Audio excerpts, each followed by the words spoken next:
The original. Yeah. The original Eminent Sports Broadcasting back again. Chop it up with y'all. I'm your host, Classic, and I'm here with my co-host. Boy, low soul, case she ain't no soul. What's good? Yes, sir. We are here to discuss today the big fight that's coming up September 30th. It's going down. Canelo Alvarez versus Jermel Charlo. It's going down. Undisputed versus undisputed. It's going down. Yes, sir. What you think about that fight, my G? Great fight, man. Undisputed versus undisputed. Yeah, You know what I mean? Big dog versus big dog. I'm yeah, ready for it, man. Let's go. yeah. Let's talk about it. Where we at? Ah, undisputed versus undisputed, right? Everybody think but Lil Charlo gonna come in bigger than Canelo. Canelo gonna be wider, but Charlo gonna be bigger. Yeah, Yeah, I think Charlo gonna be bigger. He gonna feel in right at 68. You know what I mean? Everybody's sleeping on Charlo. And I preface that by saying I think like Canelo gonna win, but I won't be shocked if Charlo pull it off. You know what I mean? yeah. But Charlo gonna have to let his hands go. You Okay, know what I mean? Because okay. that's the way you beat Canelo. You got to beat him with volume. You know what I mean? You got to have more output than him because he gonna land the bigger shots. You know? So And in a lot of Canelo fights recently, man, his output has been dropping quite significantly. yeah, because he's adapted this style where he just bangs you, wears you down until he Hmm. lands the shot that gets you out.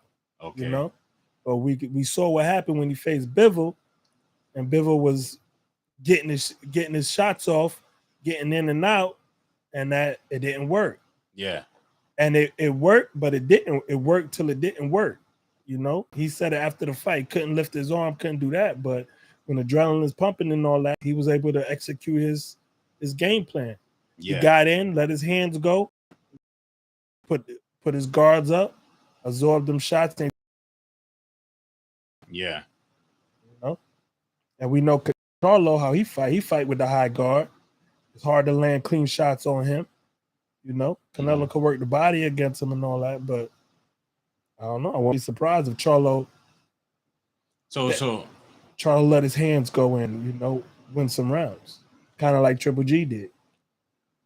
so one of the criticisms that Derek James was giving Crawford's camp was the multitude of trainers that he has, which I thought was kind of silly of him to do that, right? That was stupid. That was very stupid because there's no way in hell that multiple brains focusing on one individual to make that individual better is not going to be a plus. In every major league sport, Yeah, they have every team has multiple trainers. yeah, You know, and, even in baseball, you got a pitching coach, right? You got a manager, you got first base coach, you got a hitting coach, you got all that stuff. Football, you already know. yeah, Head coach, OC, DC, running back coach. Well, every position group got their coach. Basketball, several coaches, right? yeah, You go to MMA, you got a head coach, you got a striking coach, you got a grappling coach, you got a wrestling coach, you may have a Muay Thai coach. You know what I mean? So in boxing, what?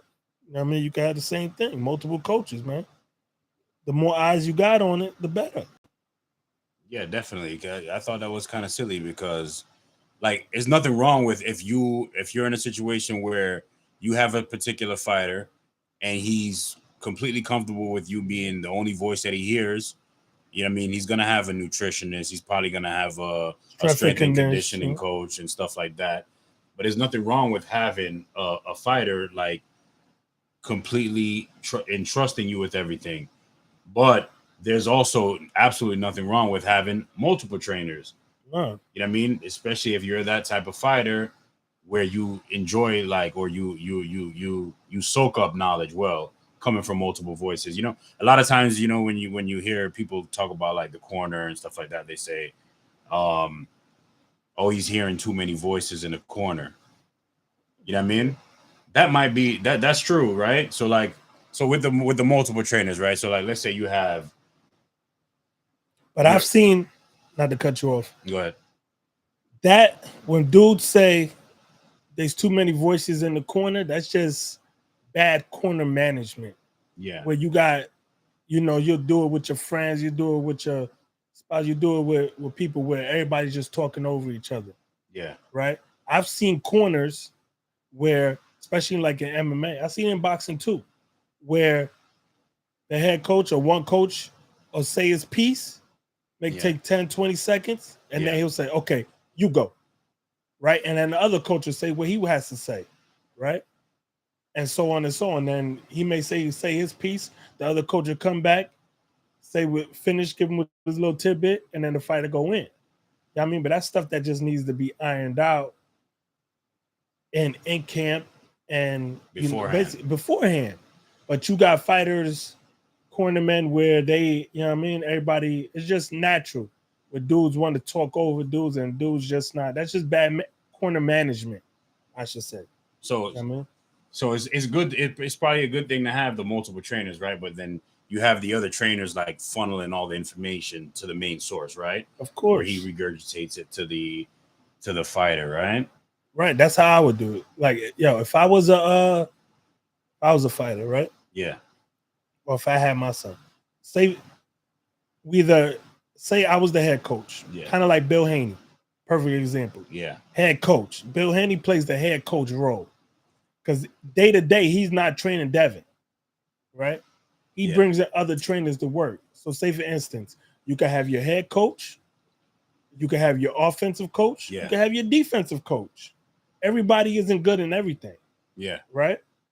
And you just have some coaches that are just masterminds what they approach, and you just see shit. They're not the best coach on the mitts, they're not the best coach defensively, but these dudes, they know what they seeing. You understand? Yeah. And they tell you exactly what you need to do.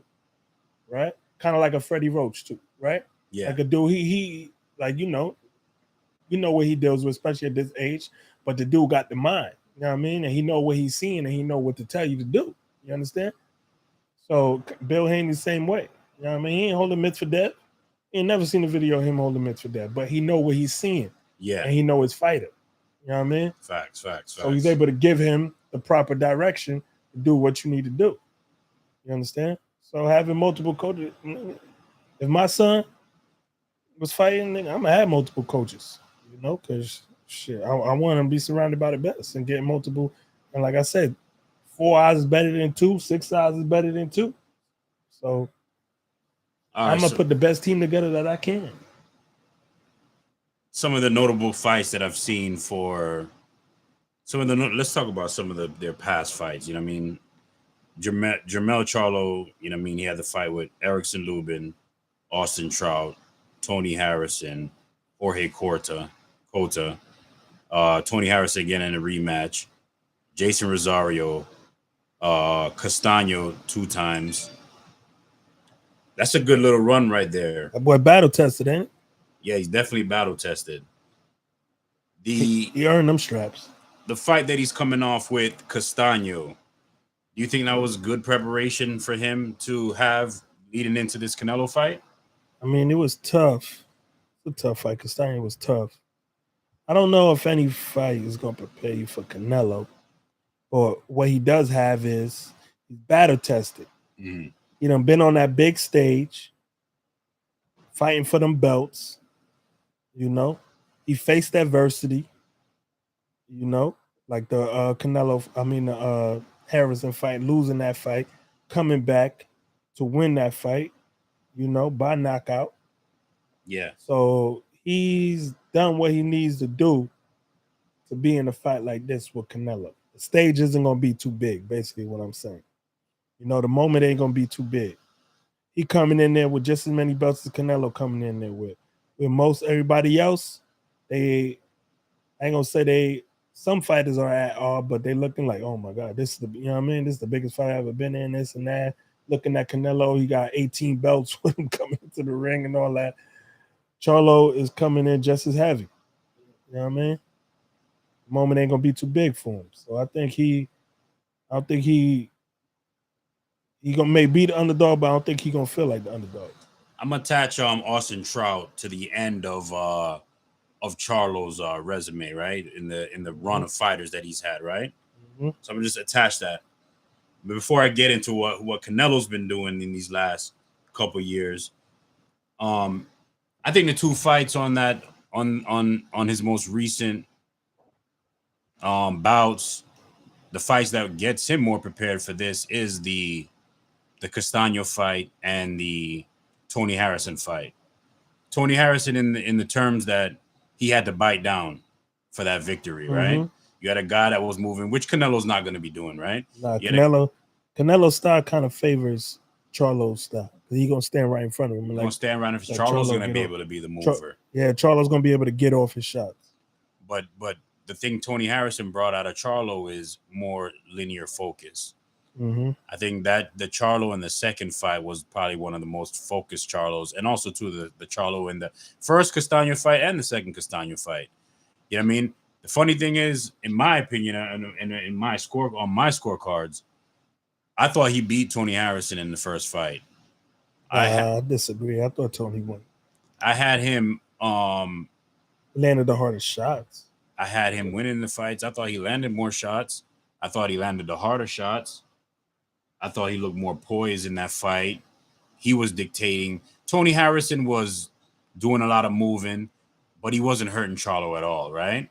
And a lot of the shots that a lot of the jabs that he was throwing, all of those jabs were not landing. So, I mean, we could do it. We could do a film study. We could look at it. I saw, we could rescore it. What I saw is kind of the same. What happened to Charlo is what happened to Canelo, in my opinion, versus Bivol. And we saw this kind of, I'm not going to say like in the beginning. Not on that level, though. No, it wasn't on that level, but look, let me finish my point. Okay. Kind of like what we saw when Charlo first became champion, right? Where there was fights where they were fairly close and they could go either way. And I think some fight, I can't remember off the top of my head, where he may have been losing, but then he'll land that eraser shot, get the fight up out of there, and he wins. And I think that's what happened versus Harrison, because Charlo can be out volumed. Yeah. And there's rounds where he'll just sit there with his high guard up. He'll throw his couple shots, but he'll just sit there and just kind of get like in a staring contest with you, like on his bully shit, where he just high guarding, strong stance, looking for openings. Yeah, looking for openings, walking you down, just looking real good, looking real mean and tough. You know what I mean? But not really doing much, just looking for that shot. Okay. And when you can't land that shot, you tend to lose rounds if the other fighter is just being more active, just letting his hands go, touching you, moving, touching you, right? And that's what happened in the first Harrison fight. He couldn't land that. Even in the second fight, I felt like Harrison was kind of up, but he fell into Charlo's hand and got the brawling with him towards the end. I think he got tired and started getting the exchanges with him, and he lost. But I felt like he was even winning towards the end, maybe about a round or two. But I remember feeling like Harrison was winning or could have won that fight if he ain't playing the Charlo's game plan and got an exchange. He fell into the game where he started exchanging with him and he lost. Yeah. So, well, I see Charlo's style as like an ambush fighter / counter punch fighter, right? Meaning that like he's moving around, he's looking for opens, right? He's waiting for you to counter him and for you to throw your offense so he can counter you. But he also moves around and then he changes levels, right?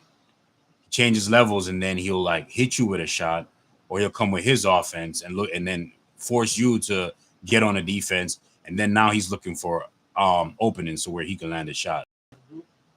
Now in that, like I said, in that Tony Harrison fight, man, I had him winning the fight. I didn't think he lost that fight. A lot of boxing observers thought that he won that fight, but they gave it to Harrison. And he came back in the rematch and he did what he was supposed to do. close fight. And, you know, like they Yeah, it say, was a man, close you fight. gotta beat the champion and take the belt. I thought That's Harrison did why, enough, but yeah, I ain't mad at it. It was a close fight, so close fights could go either way. mind you, Mhm. I don't never score a fight with that mentality where you gotta take it from the champion. I always score the fight the way I see it, right? So let's say if I would have scored it and I would have had Harrison winning the fight by 1 round, and then they gave it to Charlo, I'm not griping about that, right? Because he was the champ. Exactly. But I had him winning the fight outright. And the same thing in the Castano fight, the first fight where they scored it a draw. I also had Charlo winning that. Also had Charlo winning that fight as well. And And they that's what happened. He got. I don't remember the concubine stats and all that, but I'm pretty sure he got outworked that fight, and that's why it became a draw. yeah. You know what I mean? He lost rounds on the scorecard, not necessarily in the ring, but on the scorecard. Where'd you have You that? know? Where'd you have that particular fight? I ain't gonna lie, I don't remember because we've been seeing so many fights. Yeah. You know how I do. I'm double dipping between boxing and UFC, so I done seen so many fights Yeah. since then. But I don't remember after the fight saying, "Oh, Castaño beat Charlo." No, I don't remember that. Okay. I think I probably felt like there was a Charlo won. lot of voices, and man. At the time, you got to keep in mind too, Charlo isn't a very liked person. People don't like Charlo. Yeah. You know what I mean? So if they could find any way to screw him over, they're gonna do it. Yeah. You know, people don't like Charlo. I mean, you know, they don't like black. You know what I mean? You know, they don't like not even black. They don't even like people that just talk their shit. Yeah. So, but in that they went and come off so aggressively. Yeah. You know what I mean? In the aftermath of that fight, man, there was a lot of people, man. At the end of that first Castaño fight, that was robbery, this, robbery, that.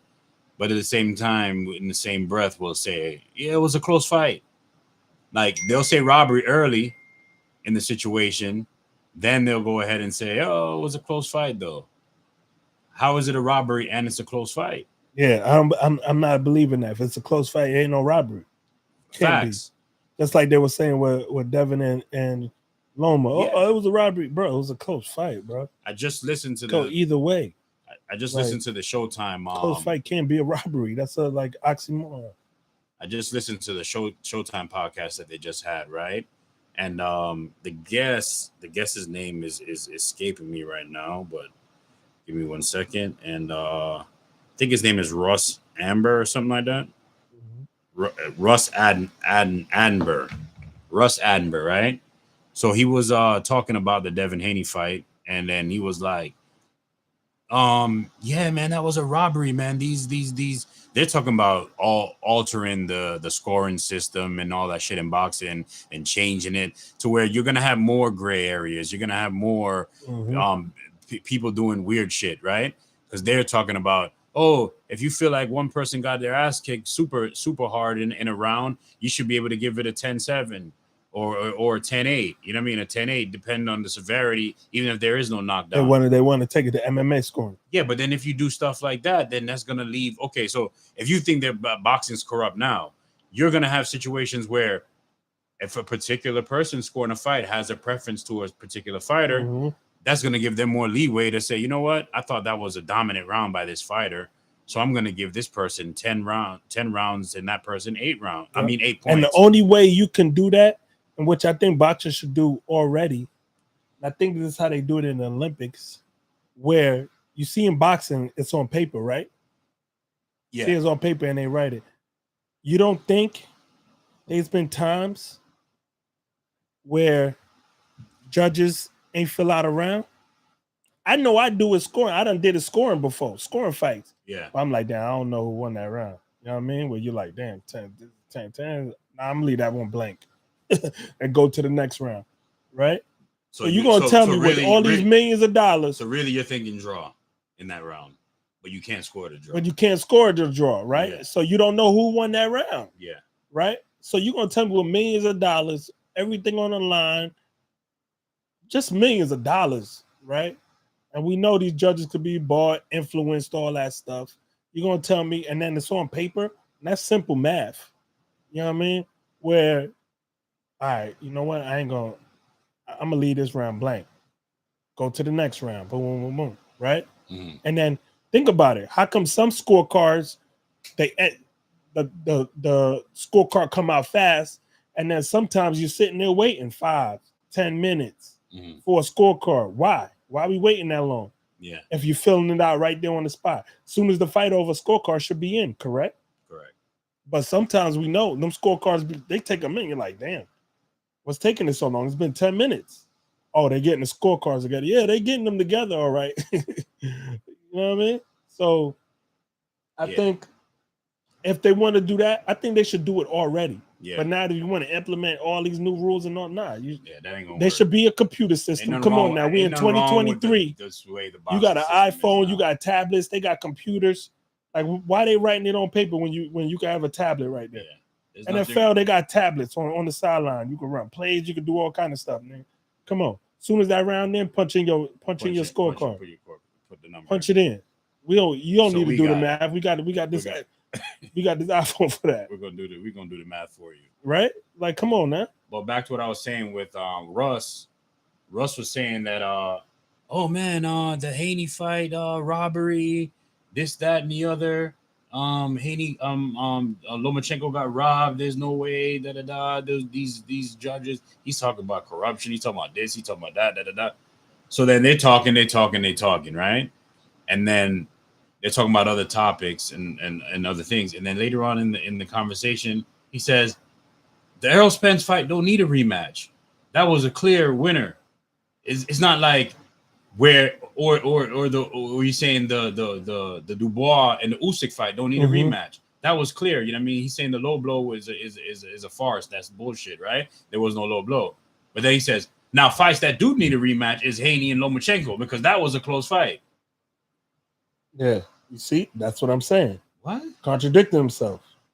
You know what I mean? And going back to what I was saying about the electric scorecards, or however you want to call it, people wouldn't be screaming no robbery. They wouldn't be saying none of that stuff, because we all know Haney banked a lot of early rounds. Yeah. You know what I mean? It would be undisputable. And you wouldn't be skewed by a round or two. You understand? Yeah. So I feel him, like,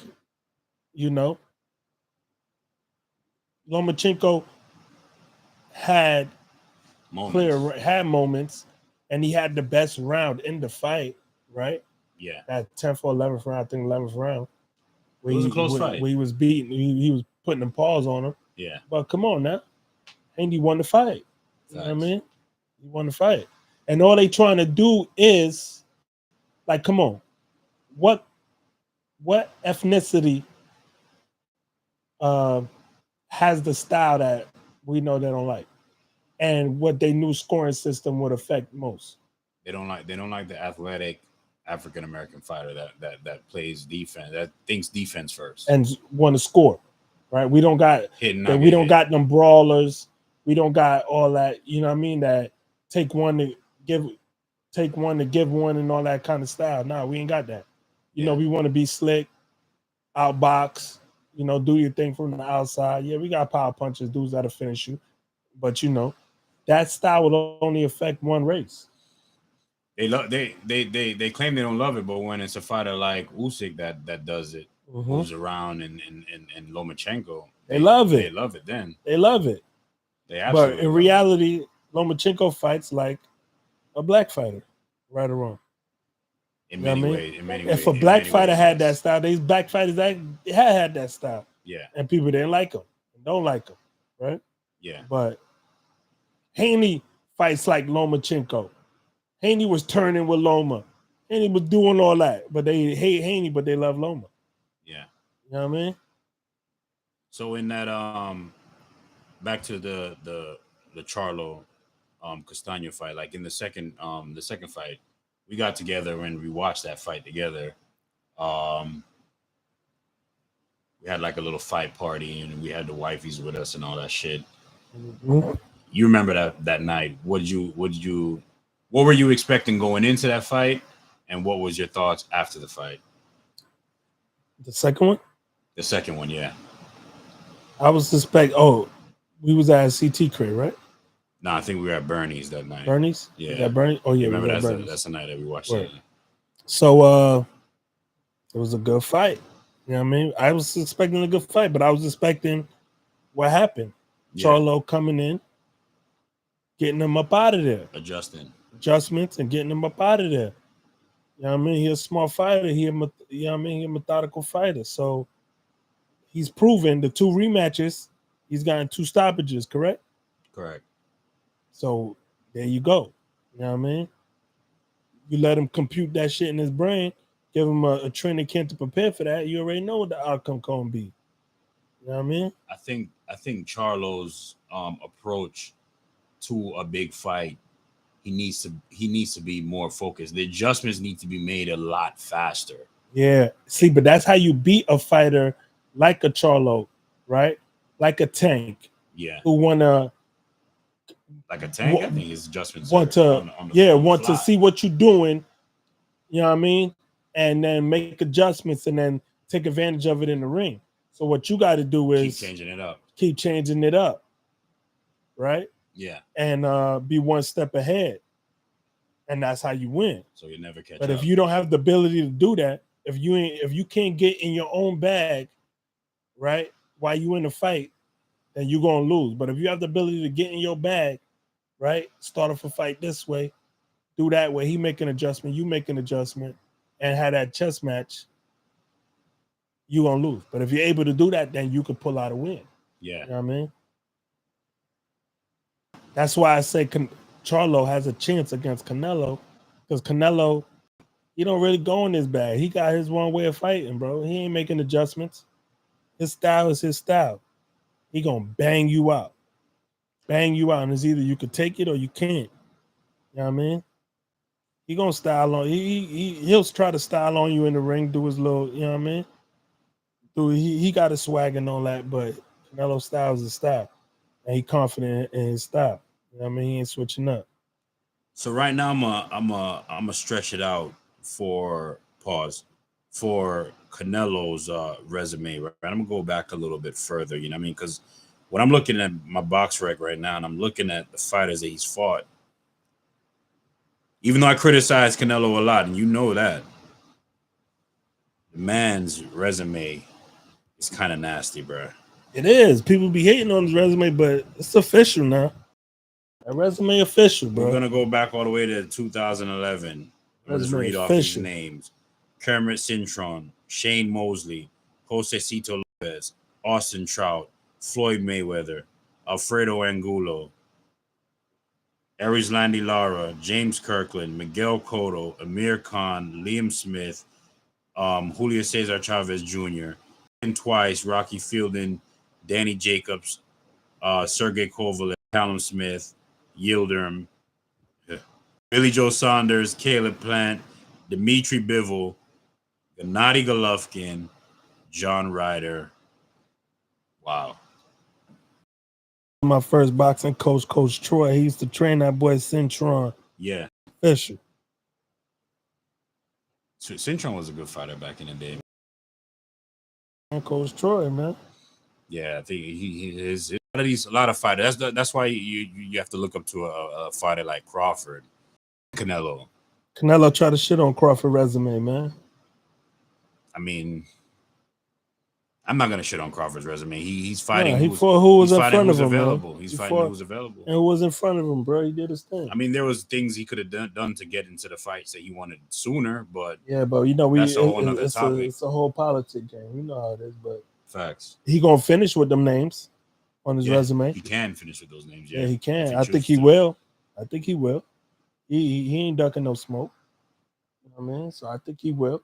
He'll finish with names. But with that type of resume that Canelo was bringing in, man, how are you going to, with that level of experience? Now they're the same age.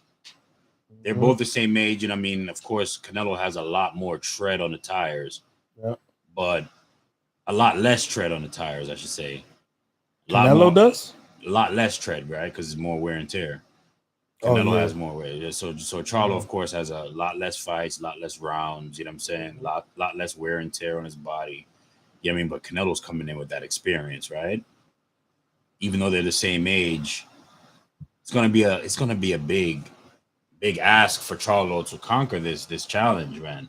Coming up 2 weight classes to fight a fighter on this level with that amount, with that's adjusted to this weight class. That's gone up to 175 twice, been successful once, became a world champion. You know what I mean? Had a tough fight with a fighter that I felt like he was gonna lose to, but of course, I mean, I didn't have the ultimate banged him out. Didn't have the ultimate confidence that it was gonna happen, but I thought it was a dangerous fight, a fight that he didn't Banged need to him take. out. And this is kind of Charlo and Kovalev have a similar style. You know what I mean? Charlo's more in his prime than Kovalev was. Yeah. But also Kovalev was a bigger fighter and a bigger puncher. Yeah. So at least, you know, at a heavier weight class, so you would assume, you know what I mean? Sometimes you can't because power, we don't know. Charlo power could carry. Who knows? He could hit harder at 68. You know what I mean? Because he had, if you see him when he's at 54, he's not carrying that much muscle at the weigh-ins. You know what I mean? And the older he got, I feel like if you look at the weigh-ins, if somebody made like a montage of all his weigh-ins throughout the last fight, you would see he's carrying less and less muscle. They win, but when on the fight, he looks good. He looks filled in. You feel me? So you think there's a possibility he might go into this fight underestimating Charlo, or you think he's coming in? Nah, I don't think you underestimate an undisputed champion, but that'd be stupid. That'd be stupid, but man, coming up 2 weight classes, you think it's in his so line? What? You think He's come up weight classes and beat somebody, so 2? You know what I mean? I don't think that would be stupid. I don't think he's gonna do that. Canelo, he a professional. Okay. So he ain't sleeping on nobody. He got too much to lose. The first Access debuts tonight. Maybe we'll check that shit out. I mean, I don't think he gonna do that. You know? Well, I hope not. It's gonna be a great fight, man. Let's take a look and see what's the odds talking about right now in that fight. You the gambling one. What's the wagers out there? What's the? I ain't even looked, to be honest with you. Let me take a look right now.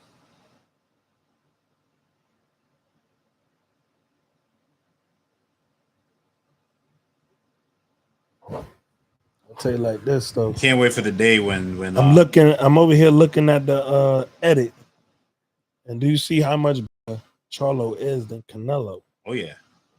Look at where his shoulders are versus Canelo. But he is saying it's hard for him to keep the weight that he's trying to put on. Yeah, because I think he's trying to maintain a certain weight that he feels like he needs to maintain for 168.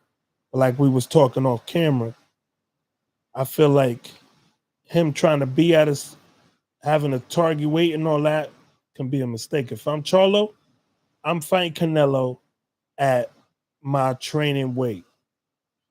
Yeah. Of course, in shape and all that, I wouldn't care about none of that weight. I would just care about making the weight 168.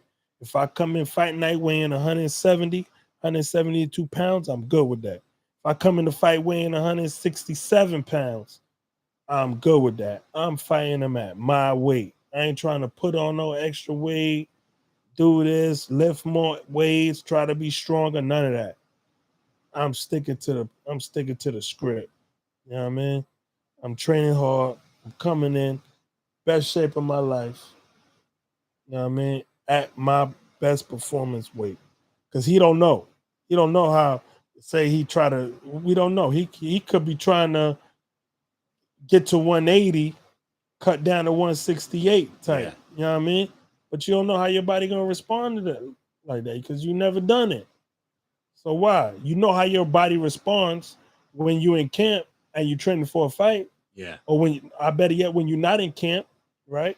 And you fighting at your walk around weight, in shape walk around weight. You know what I mean? Like before you start making the cut. You understand what I'm saying? Yeah. Not like being out, but Charlo numbers, he don't never get out of shape. So like, you know. Odds right now we got Canelo coming in minus 200. Meaning you gotta lay 200 just to win one. 100. And so 2 for 1. Yeah, 2 to 1 favorite. And Charlo is plus 160. Bro, that's I would think those odds are by that night. It's probably gonna be a pick 'em fight. You think so? By I think fight night? it'll be close. It's gonna be close. I think more money's gonna come in on Canelo at fight night. More money gonna come in on the dog, man. You know what I mean? Especially at the weigh-in when they see how much bigger Charlo is than Canelo. And that Charlo, as it get close to the fight, it was respectful, because it was far ahead. But once it get close, adrenaline get the pumping. Charlo gonna get the popping and shit, and people gonna get to believe in what he talking. Yeah. You know what I mean? Man, those odds right there. They close. That's close right now. That is not what I was expecting. Exactly. I was expecting something a little bit more in favor of in Canelo, like a bigger stretch. Mm-hmm.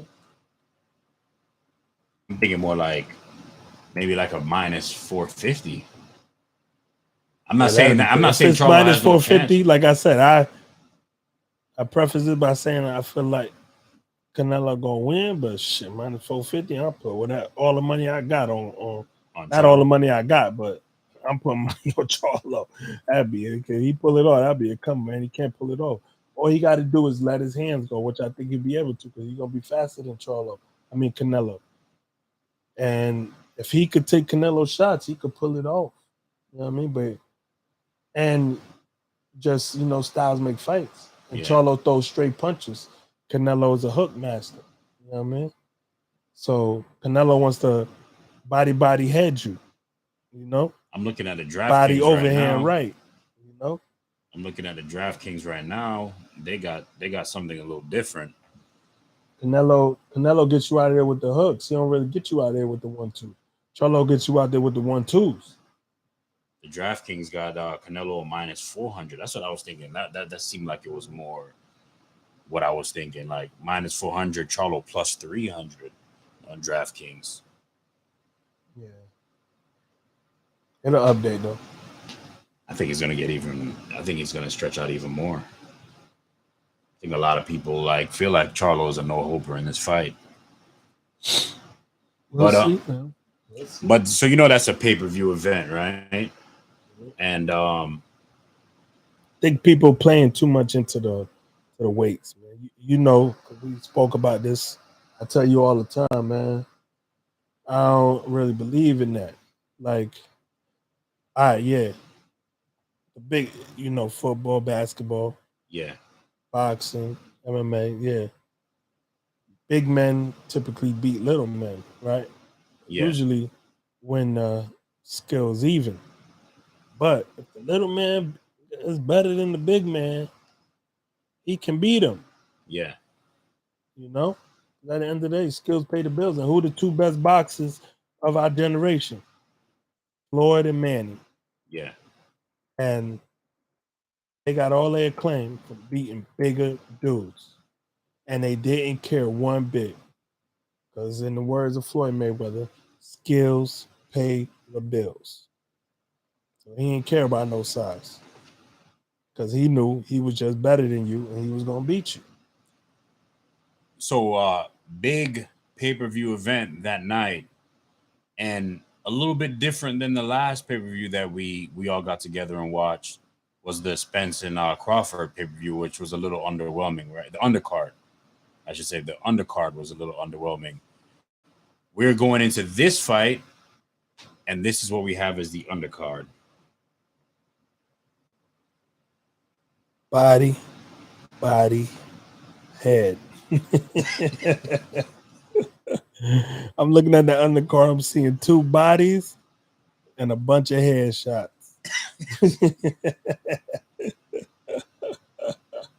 So you see Ramos, body and Lubin, Ugas, body and Barrios, and Garcia and Resendez.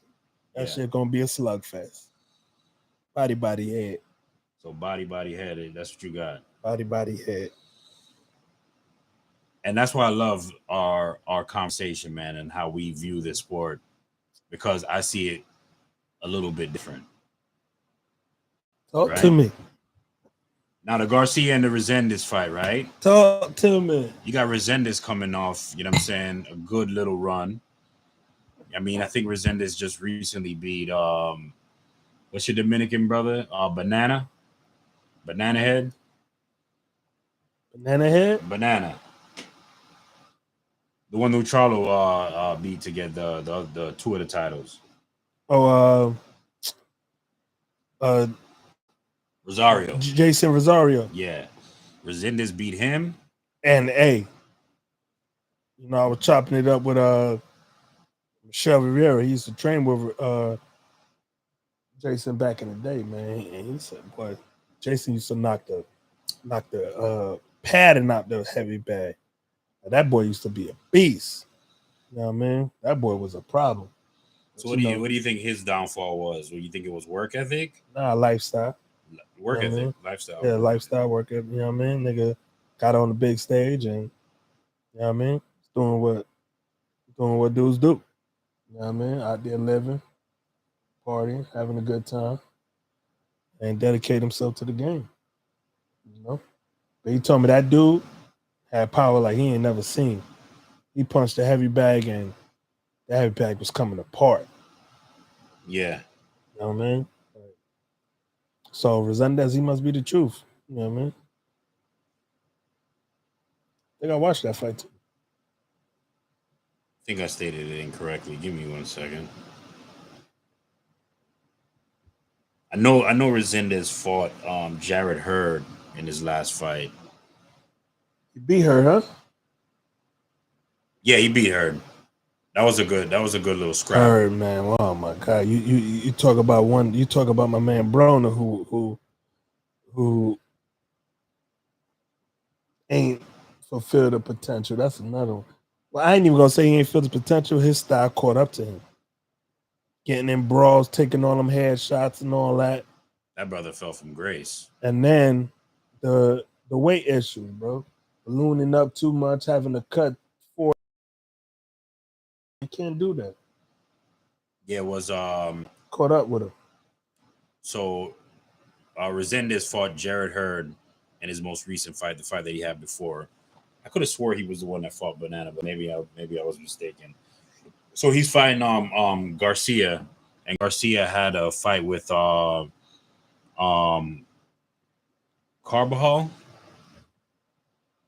Was the undefeated fighter that Sam Lukowicz had, and two undefeated fighters, and he came up with the upset. He was the underdog in that fight, and he came out with a victory. Didn't look too great in his last bout.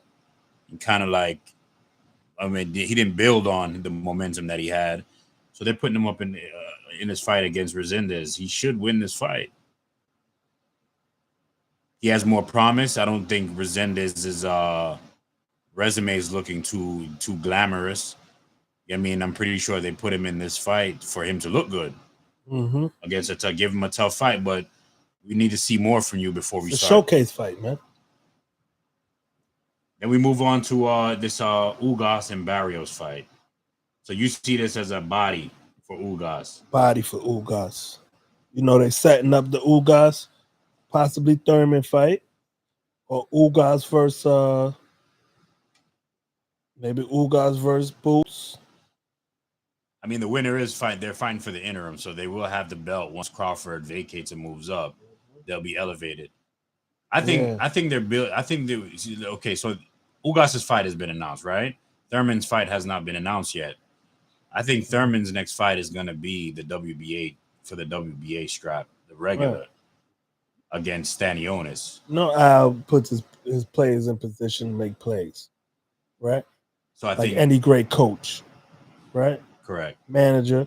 Manager is really like a coach, right? Yeah. So, he puts his players in position to make plays. So Barrios is cool fighter, but how much stake does he have in Barrios? He got stake in Ugas. Ugas don't want a belt for him. Then beat Pacquiao for, you know what I mean? When he probably didn't think that fight was most set up. They keep it real. People thought Pacquiao was gonna beat Ugas. I was one of the ones that thought Pacquiao was gonna. I thought Pacquiao was gonna beat Ugas too. Yeah. Because they wanted to make the huge fight, which was supposed to be Spence versus Pacquiao. That would have did numbers. Yeah. Right? When Spence broke his orbital or whatever happened, not his orbital, but his orbital. Yeah. You know what I mean? Then retina. Retina. Detached retina. Then Ugas had to step in and spoil the show. Yeah. You know? And then he got the Spence fight and got his orbital broke. So, and just with his story, you know what I mean? Ugas is, you can make good fights, big fights with him.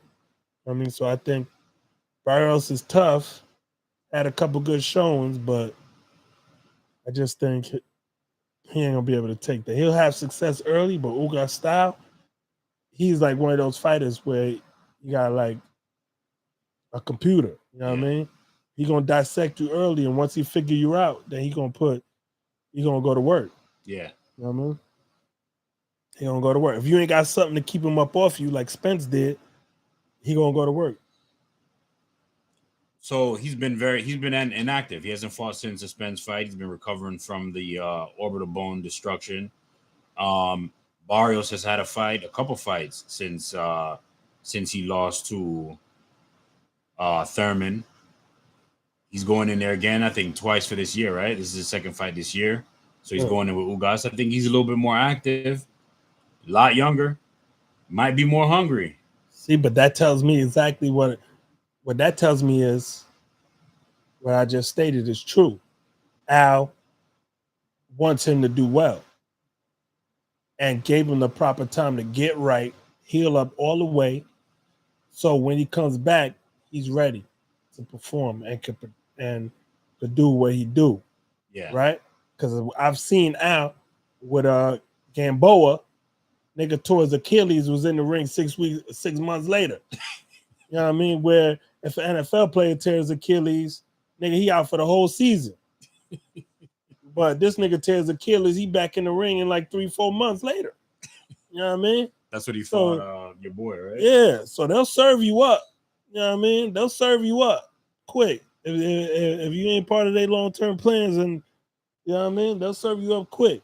So Al gave him the proper time to get right, heal up, make sure he 100, so he could get back on that train.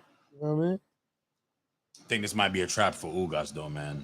Could be a trap if he sleep on him, but if Ugas is still Ugas, and that orbital is healed up all the way, he could do. He should win. This is where Barrios has the ultimate opportunity right now. The ultimate opportunity to make not a name for himself, because everyone knows who he is, but this is an opportunity for him to put himself in position for a big payday. Right. Because the winner of this fight, of course, is going to have the interim belt. And, you know, I mean, like I said, when Crawford moves up, all those belts become vacant, right?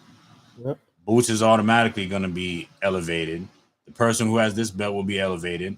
And in my opinion, I think Keith Thurman versus Stanionis fighter can be elevated. You know what I mean, to super champion status.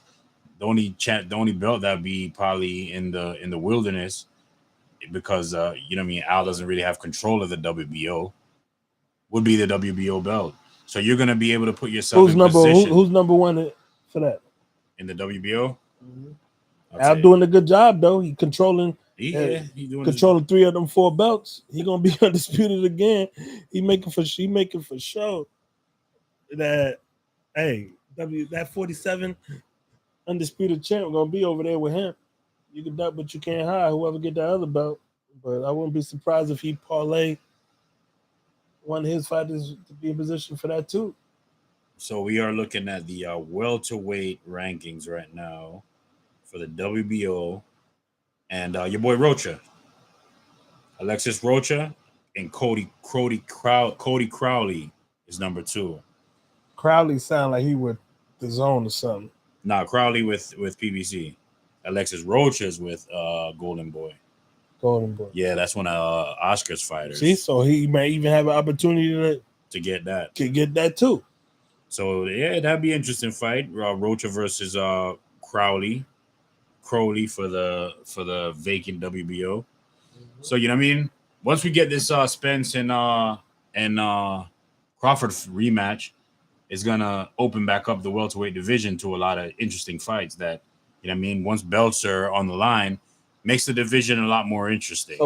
So Let me ask you, because we watched some of that Charlo $1 million worth of game. From what it sounds like is he ain't going back to 54. He said the fight would he did entertain the fight with Crawford and said that'd be, you know what I mean? What it sounds like. He open to it.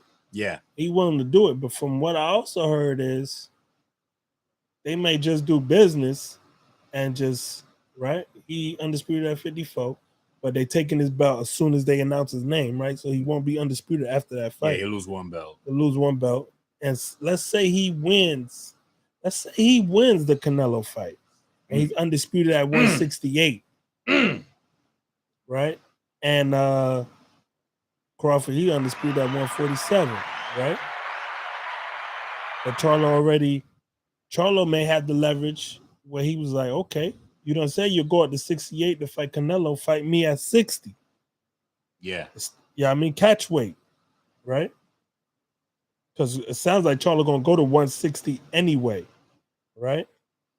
Yeah. So once you undisputed on 2 weight cut, you're undisputed. You don't belts won't even matter at that point. You are what you are. You still got them belts. You still walking with all them belts. Yeah. Right? Just like Floyd used to do. Right? Walking with all them belts. You would think Floyd was 3-belt undisputed champion with all the belts he used to walk in with. Right? Yeah. A lot of the fights he was fighting, he wasn't even fighting for no belt. Right? Facts. So that's still, no matter whether it's belts or not belts, it's going to be a huge fight, right? Because they both still who they are. Yeah. And until they lose, you won't be able to take away from the accomplishment. So I can see that fight happening at 160. If I'm Charlo, that's where I make the fight at 160. 160. Yeah, I'm like, okay, you was finna fight Canelo at 168. I mean, money talk bullshit. Come fight me at 60. Money talk bullshit walk. Exactly, and the money gonna be there, and the money gonna be right. The money and the storyline is there. I mean, if Crawford is imploring PBC and their backers to push the fight for it to be at 154 because he wants to accomplish greatness. Yeah, but you won't even be accomplishing great. I mean, you will, but you won't be because that other belt will be out there. Now, yeah, but you're gonna have to fight both. If I'm Crawford, I will try to go get that belt from Zoo. I will fight Zoo, get that 54 belt. Let's say get that 54 belt. Go get that 54 belt, right? So say Charlo loses to Canelo, right? Yeah. Charlo's gonna go back down. You know how it is. Yeah. Right? Your ego hurt. All right, I'm still 54 undisputed champ. He's still gonna scream that, right? Yeah. So cool. He goes down to 54, but in reality, he got 4 of the 5 belts, right? Yeah. Because one of them got took. So if I'm Crawford, I'm going to Zoo, fighting the dude. No, I'm talking about Crawford. If I'm Crawford, I'm fighting Zoo, getting that belt, building that storyline like, yo, I just beat the dude you've been ducking, quote unquote, right? I ain't gonna say Charlo's ducking, but you know how it is. You know how they talk shit. Yeah. Go fight Zoo, get that belt, so you can then fight Charlo for the undisputed 154. You understand what I'm saying? Yeah. And then it gives Charlo incentives to fight Crawford, right? Because he's fighting the dude that beat Earl, who a lot of people thought was the best fighter, and to regain to beat his first three-time undisputed. What are you saying? If Charlo. If Charlo was to beat Canelo. Because he's undisputed, but once he gets announced, he loses undisputed. Yeah. So if he fights safe Zoo or let's say Crawford beats Zoo, right? Yeah. Or you fight Zoo and he wins, he's 2-time undisputed champ. He goes and regains it. Yeah. So that's what I'm saying. So 54 is where that's where all the business is gonna be for him. Yeah. You know what I mean? Because like the if he loses, because if he wins, he's going to 60. Because think about it. Yeah. Think about it. Now you could be 3-division undisputed champion. Yeah, you gotta go fight these fighters. You might even 60 sweet for him. He don't care. Brother gonna cough it up. Or how they beefing right now. We just watched the Jamal interview. They said they don't talk. Right they ain't talking. Think about that. Oh my God. I don't think it will happen, but think about that fight. Jamel versus Jamal Charlo, first twins ever to fight. Come on, that would be legendary. Legendary. I don't Think like about how much money that would make. it. I don't like it. Yeah, we don't like it, but we'll love it. I definitely watch. We don't like it, but we will love it. I definitely watch. You know what I mean? It's like, I don't want to see this, but you're looking. Right? Yeah. It'd be that thing with like, I don't want to see this. Because I fucks with both of them, dog. Yeah, but think about it. Like, nobody will want to see it, but everybody gonna watch. Yeah, Jamal's such a One of them letdown, type bro. things, Like, you know what I mean? All the dirt will come out. Oh man, it'll be great.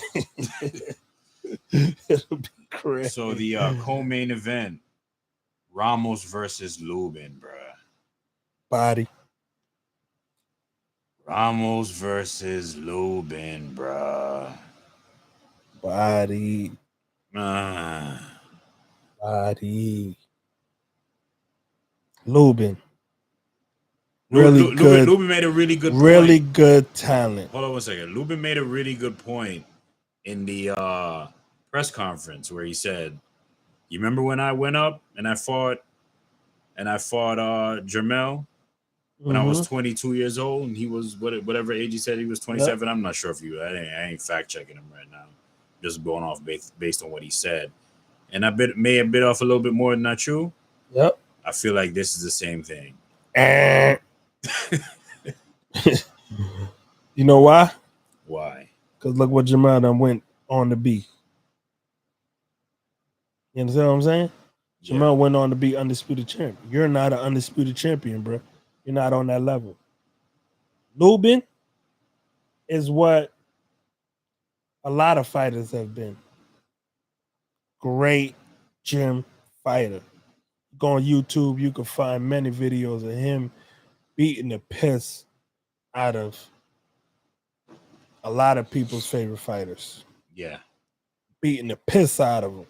Yeah. But he get on that stage, get on that big fight, and he lead a ring looking like Martin when he fought Tommy Hearns. You know what I mean? So I don't know, man. I feel him, but I don't feel him, man. From what I saw from Ramos and that, Lubin ain't gonna be able to take that. And Lubin a little bit delusional, talking about he was winning the fight versus oh boy. No, you weren't. No, you weren't. Wait, you talking about the Fundora fight? Yeah, he talking about he was winning the Fundora fight. No, you weren't. That fight was tough. Oh, you were not. Fundora was beating the brakes off you. He was getting at him. But he was touching him. He had his moments. It was a great fight. He landed some big shots. But Fundora was beating the brakes off that boy. Like, that boy was looking like Martin. So Lubin's last 5 fights: Nathaniel Gallimore, Terrell Gashaw, Jason Rosario, Fundora, Sebastian Fundora, and Luis Arias. Better resume. What happened at Rosario fight? More experience. Rosario, he stopped Rosario. He won a KO. He got a KO. Remember, I think it was on I want to say an undercard on a pay-per-view or something like that. Mm-hmm. And yeah, man, Rosario just he just faded, man. Yeah, Rosario, I'm telling you, man. He ain't what he used to be. He had that win against old boy, J-Rock. And ever since that, it's just been. Everybody ain't built, you know what I mean? Like, people can get up for a moment, but it's the special fighters that can do it time in and time out. You know what I mean? So, I mean, I got Lubin in that fight, man. Nah. I think experience is going to show. You watched the Ramos fight, right? Yeah, I love Ramos. I think he's a good fighter. I think maybe experience is going to be his detriment. I don't know. Yeah, I mean, Lubin to be willingly to be wanting to take these fights without hesitation. We talk about, I don't mean to cut you off, but we talk about experience. But we know history tells you Mexican fighters, they traditionally are at their best in the early stages of their career. like young. Yeah. Mexican fighters don't age well because of their style. So they're Yeah. usually at their best around this part of their life. You know what I mean? This age group. Yeah. You know what I mean? That 20 to 30 range. You feel Yeah. me? Because by 30, they done been in too many wars and it's over for them. You know what I mean? Where the slicker style fighters can last up into their 30s, early 30s. You know what I mean? If you're elite, mid 30s. You know what I mean? Yeah. So Ramos, he in his prime right now. You know what I mean? He in his prime. Yeah, he is. He in his prime. Yeah, And he is. Lubin done took some beatings. He done got his lights shut off, and he done got beat to a pulp. So what happens if you start getting touched up, and he don't have great defense, bro. Yeah. He gets touched. And if Ramos is big. Ramos is big, bro. You know what I mean? So I don't know. I don't like it. I think Lubin gets stopped. I like Lubin. You know what I mean? I met the boy, shook his hand. You know what I mean? But I think he gets stopped. Stopped. Mid rounds. Like 6th, 7th round.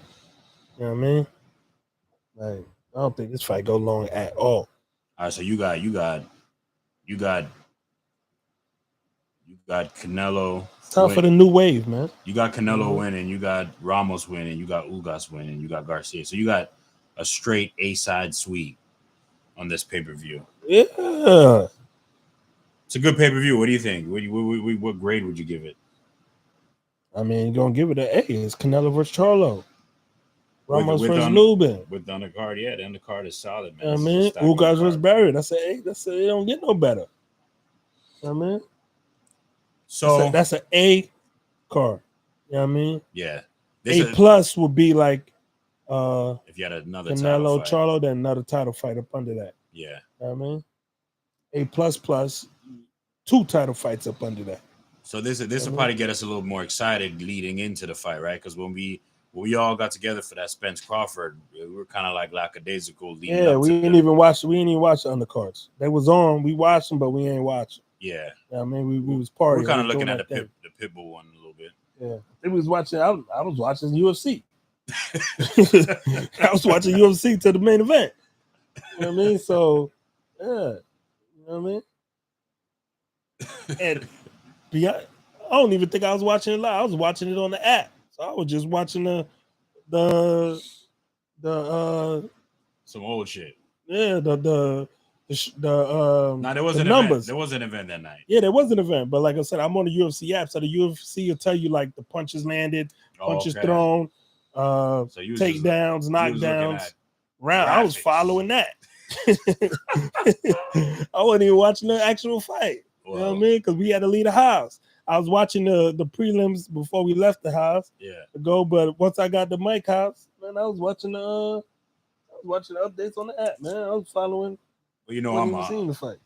I'm more of a boxing fan, so I was looking at the pay-per-views. You know, I didn't like that undercard. I told you I didn't like. Yeah, that the undercard wasn't all that. They could have did way better, but I feel them. You got to pay Spence and Crawford, so yeah. I think that undercard is where that undercard is where you should have made.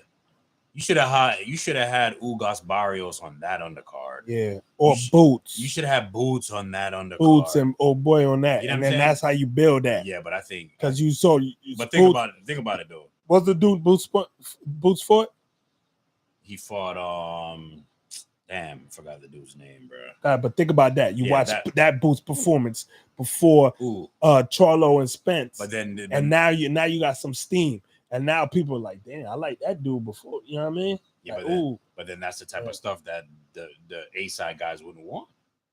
Right. But they're not gonna boxing, I feel like boxing has gone away. And I'm surprised because Al Heyman's still involved. But that's how Al Heyman did with Floyd. All Floyd opponents pretty much, minus Pacquiao, they all fought on his undercard. And that's how you were building. That's how they used to do it back in the day. Right? That's how you build a fight. Right? You put the duel who they talking about. They want them to fight. All right, you put them on the undercard. Let them start your dude. You go start your dude. And then, all right. Okay, yeah, I can see that. I want to see that. right? I want to see that because think about it. Big fights, you need the casuals to tune in, right? Yeah. So most casuals don't know about these dudes. They know about the main event fighter, and if it's a big mega fight, they know about both the main event fighters, right? Yeah.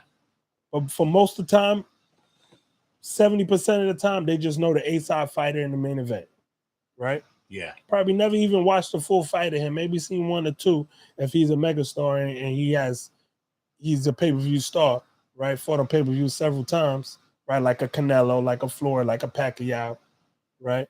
Where they seen this dude fight several big fights on pay-per-view, so they know him. But for the most part, dudes don't know him. A lot of dudes is gonna go in, right? A lot of dudes gonna go in this fight right here, Canelo versus Charlo, as crazy as it may sound, and they never seen Charlo fight. Yeah. Never seen Charlo fight. And he the undisputed champion. There's gonna be a lot of people that's gonna be right. If there's a million pay-per-view buys, right, which they will be, 500,000 of them people never seen Charlo fight. As crazy as that sounds, but that's the reality. You know what I mean? You think it does a million pay-per-views though? Yeah, I think it do a million for sure. Got to, man. The traction though, if man. it don't do a million, man, that's sad. I'm looking at the views that they got for like the press conference and stuff like that.